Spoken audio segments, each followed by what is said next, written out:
Visa ঠিক আছে তো, নাকি পাসপোর্ট করার টাইম এখনো পর্যন্ত হয় নাই?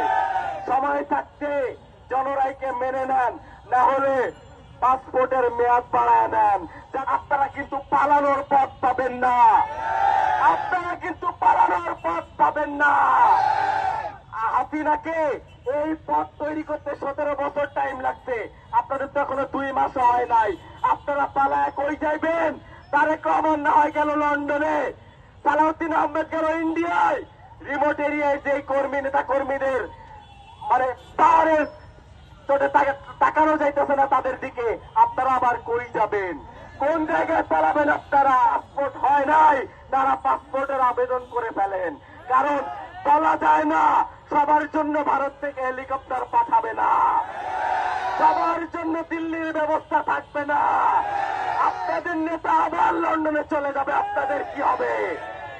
তাই সময় থাকতে বাংলাদেশের জনরাইকে সময় থাকতে থাকতে মেনে নেন। এই 3 জন ভাইয়ের একজনের যদি কিছু হয়, এখানে 300 মানুষ রিমোট এরিয়াগুলোতে সেখানে দেখছিলাম বিএনপির রিমোট এরিয়ার নেতা কর্মীরা বলতেছিল গণভোটে সবাই না দিবেন, সবাই না দিবেন।